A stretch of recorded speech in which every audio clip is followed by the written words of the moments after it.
the last problem, our last practice problem. We're going to find the general solution to the homogeneous equation, which is given by x squared plus y squared times dx minus 2xy dy is equal to 0.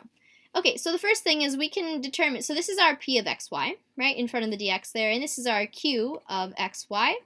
Don't forget the minus sign there to include that with the q. Okay, and then we can check that this is a homogeneous equation. First of all, let me show you why. So p of tx and ty is equal to tx squared plus ty, quantity squared, is equal to t squared times x squared plus y squared. So this is homogeneous of degree 2, right? So degree 2. And let's try the same thing with our q of tx and ty is equal to negative 2 times tx times ty is equal to t squared times negative 2xy.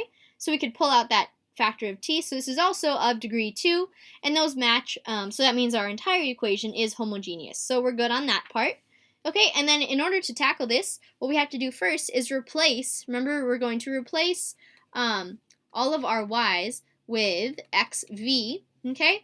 And our dy, we're going to replace that with x dv plus v dx. Okay, so let's do that right off the bat.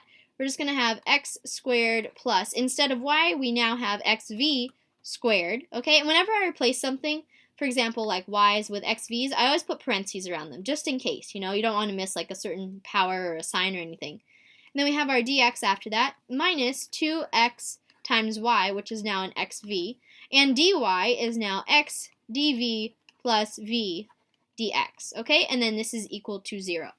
Alrighty, so let's simplify a little bit. We have x squared plus x squared v squared, and then dx, and then minus a 2x squared v times x dv plus v dx is equal to 0. So let's continue this on the next slide. So we have x squared plus x squared v squared times dx, and then we have this minus 2x squared v times x dv plus v dx is equal to 0. And see how we have a common multiple of x squared in each of these? So or a common factor, that is. So we're just going to divide everything by x squared, okay? So this gives us 1 plus v squared times dx minus a 2 v times x dv plus v dx, and then the right side is still equal to 0. Okay, so let's just factor these out and collect the common terms and everything. So we have 1 plus v squared dx still sitting there, minus 2xv dv minus 2v squared dx is equal to 0. So we see this is a dx term, this is a dx term. So when we combine those, we get 1 plus v squared minus 2v squared. So this is 1 minus v squared dx minus a 2xv dv is equal to 0. And see how this is separable now? So we can move this to the right side and then separate all of our variables accordingly. So now we can get 1 minus v squared dx is equal to 2xv dv. So let's get all the v's on the right and all the x's on the left. So then we'll end up with 1 over x dx is equal to 2v over 1 minus v squared, that is, 1 minus v squared dv.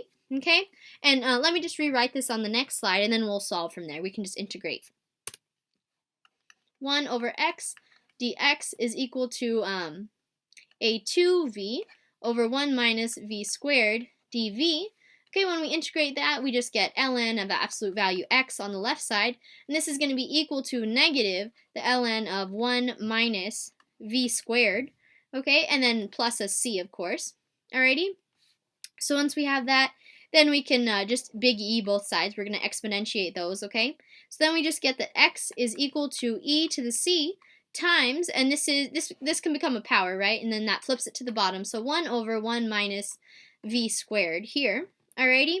And then at this point, now that we've integrated and everything, we can replace our v again with y over x, okay? So let's do that in this step. So we have x is equal to e to the c, then 1 over 1 minus y over x squared. Alright, so at this point, once we replace those, this answer here is technically correct. However, some, if not most professors like when you simplify things, so let's just make it look a little bit nicer, okay? We'll do a couple more steps on the next slide. just to simplify. So we have x is equal to e to the c times 1 over 1 minus y over x squared, which is the same thing as e to the c times 1 over, that's a funny one, 1 minus y squared over x squared. So if we multiply the right by x squared over x squared, just to make the bottom look a little nicer, we get that x is equal to e to the c times x squared over x squared minus y squared, right? So something like that. And then what we can do is basically just move some things around. So let's just divide, we'll multiply by the reciprocal, or divide by the fraction, right? So this is just going to be e to the c, to get it by itself, is equal to x squared minus y squared over x squared times an x. So these ones cancel out, okay? And we can get something like x times e to the c is equal to x squared minus y squared, which is pretty good. And the last thing we can do is just replace some things. So x squared minus y squared, I just flipped them across the equal sign there, is equal to ax, okay? And here I just introduced a new constant where our a is equal to e to the c, just to connect it with the other constant that was there, right? And then finally what we can do is just format it as such, like this, okay? And this is actually the answer that pops up in your book. So, I mean, all of that simplification is not necessary. You could stop at any point, but just be careful when you are simplifying so that you get to the correct answer, okay? Alrighty, that wraps up our practice problems video for section 2.6 on exact differential equations. I hope that helps, and good luck on your homework.